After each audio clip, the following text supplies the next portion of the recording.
Halo teman-teman, Assalamualaikum warahmatullahi wabarakatuh. Kembali lagi bersama saya Peggy Kurniawan di channel YouTube Rumah Anggur. Di minggu pagi hari ini, Minggu tanggal 11 Mei tahun 2025. Saya akan spill sedikit untuk tanaman anggur varian atau jenis Gosvi.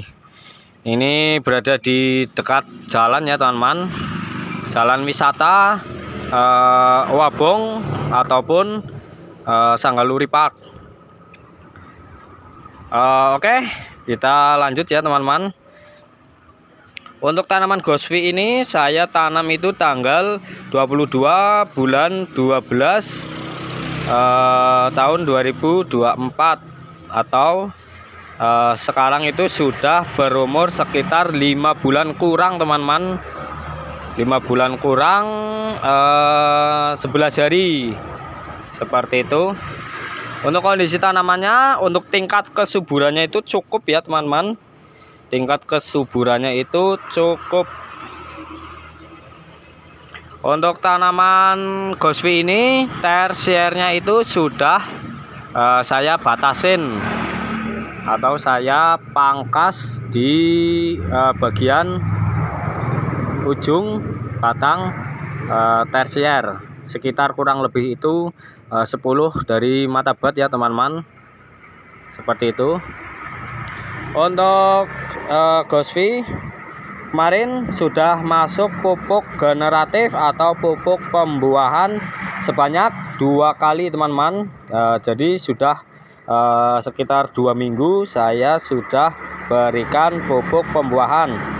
Untuk pupuk pembuahannya itu saya gunakan MKP 2 sendok, kemudian KNO3 putih sekitar 2 sendok, kemudian Karate plus boron 1 sendok ya teman-teman.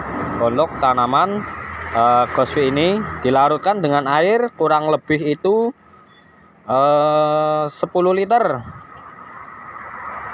10 liter air disiramkan ke tanaman atau media tanam dari varian Gosvi ini. Untuk tersier kemarin saya batasin pada tersiernya ya teman-teman. Salah satunya yang berada di dekat batang primer atau dekat batang utama. Ini adalah batang utama ya teman-teman, batang utama, batang primer. Kemudian di sini masuk ke para batang sekunder. Kemudian di dekat sini ini salah satunya saya batasin agak jauh teman-teman. Coba saya hitung dulu ya. 1 2 3 4 5 6 7 8 9 10 11 12 kemudian 13. Di 13 mata bat saya batasin karena kondisinya sudah terlalu panjang. Saya batasi di 13 mata bat, saya pangkas, kemudian alhamdulillah malah keluar bunga teman-teman. Ini salah satunya. Saya batasi ini sekitar 2 minggu yang lalu ya, sebelum atau mau masuk pupuk pembuahan. Ini sudah malah seprut, malah membawa bunga ini teman-teman. Seprut membawa bunga. Kemudian ada juga ini salah satunya yang tersier berada di dekat batang utama atau batang primer. Ini saya pangkas kurang lebih sama ya teman-teman untuk 13 mata bat, dan alhamdulillah juga seprut membawa bunga.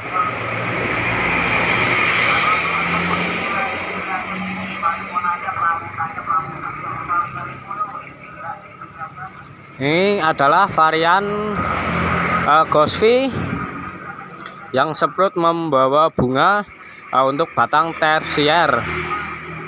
Seperti itu ya. Untuk kondisi tanaman memang saya sudah batasin ya teman-teman. Di sana juga begitu, kurang lebih segitu ya. Antara 10 sampai 13 mata bat saya pangkas dulu. Untuk kondisinya mungkin bisa seprut bunga teman-teman, namun juga bisa tidak semprot bunga seperti ini. Ini adalah salah satu yang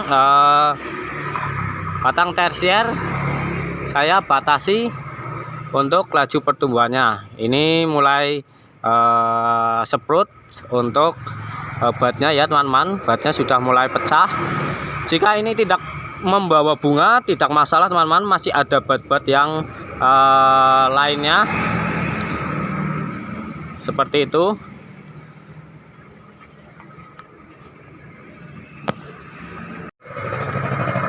Ya teman-teman, untuk kondisi daun Ghostwi setelah dilakukan pemberian pupuk pembuahan selama 2 kali atau 2 minggu, daunnya itu ada yang melengkung.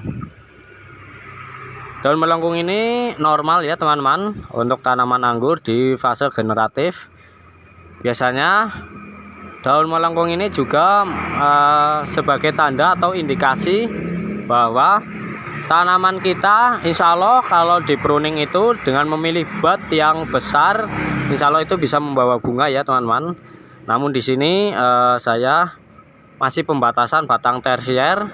Kemungkinan saya berikan 2 kali lagi untuk pupuk pembuahan. Kemudian saya pilih bat yang cukup potensial atau yang besar nanti untuk kita pruning ya teman-teman. Semoga saja bisa berhasil dan membawa bunga. Oke, untuk tanaman Ghostwi ini kondisinya ada sebagian itu hama kutu putih atau kutu kebul teman-teman. Sebentar ya, saya akan mencarinya. Kita ambil ngesut yang mudah-mudah saja. Ini yang berada di batang sekunder untuk model tralis ya teman-teman, biar kita mudah ngesutnya. Ini di sini ada hama kutu putih. Saya akan membahasnya sedikit ya teman-teman, semoga bisa mengambil ilmu. Kemarin jauh-jauh hari itu saya sudah mengamati antara kutu putih dengan keberadaan semut. Seringkali atau kebanyakan itu di mana ada kutu putih di situ ada semut teman-teman. Mengapa demikian? Setelah jauh-jauh hari saya pengamatan, ternyata kutu putih itu tidak dimakan oleh semut. Kutu putih ini tidak dimakan oleh semut, hanya berada di sekitaran kutu putih ini. Seperti ini ya teman-teman, seperti ini. Hanya berada di sekitaran. Kemudian mengamat demikian, saya mencari informasi dari Google ya teman-teman. Saya cari informasi dari Google.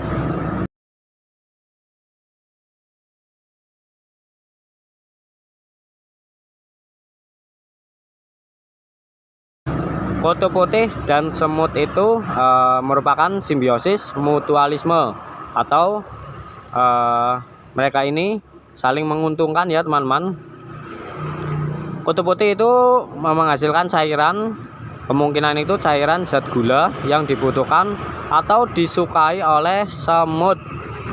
Kemudian si semut ini memakannya ya teman-teman, memakan dari cairan tersebut, bukan memakan kutu putihnya. Kemudian kutu putih ini mendapat perlindungan dari semut, dari ancaman serangan dari yang lainnya. Seperti itu ya. Jadi semut dan kutu putih ini akan tetap bersahabat, akan tetap sama. Ini seperti ini. Semut itu berada di sekelilingnya tapi tidak memakan yang namanya itu kutu putih, hanya menyerap sari-sarinya saja, sari-sari yang dihasilkan oleh kutu putih. Seperti itu. Kemarin sudah saya semprot menggunakan Abasel teman-teman, namun masih ada yang bermunculan. Kemungkinan untuk Abasel itu kurang recommended mungkin ya teman-teman. Ada sebagian para suhu dari pengangguran ada yang menggunakan Demolis. kemudian ada juga yang menggunakan merek dagang lainnya. Seperti itu, teman-teman bisa cari di toko pertanian untuk obat dari kutu putih ini. Oke, untuk sekilas kutu putih bisa teman-teman pahami ya, semoga saja. Untuk kutu putih itu biasanya untuk saat ini saya membasminya dengan cara mandiri, atau saya biasa bersihkan dengan cara seperti ini ya teman-teman.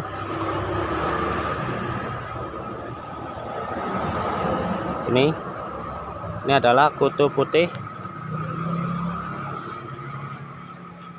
Biasanya saya untuk sementara ini, karena jumlahnya itu tidak terlalu banyak, saya bersihkan dengan cara mandiri seperti ini. Kita buang atau kita musnahkan pakai tangan ya teman-teman. Untuk di sela-sela yang mungkin agak sempit, bisa menggunakan lidi atau bantuan lainnya.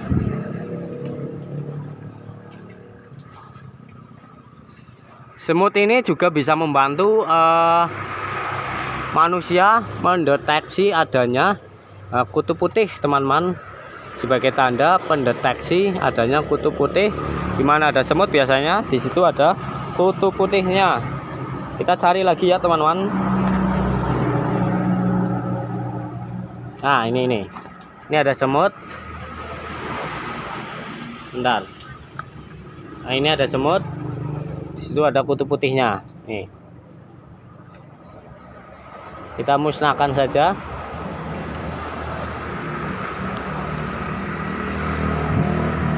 Oke teman-teman, seperti itu ya. Mungkin seperti itu untuk tanaman anggur varian Ghostfi ini. Semoga bisa berbakti kepada tuannya, bisa berbunga dengan banyak ya teman-teman.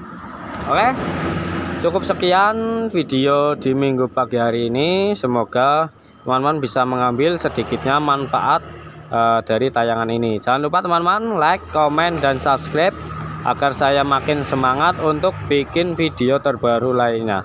Oke, dari saya Peggy Kurniawan Purbalingga di channel YouTube Rumah Anggur. Terima kasih yang sudah menonton.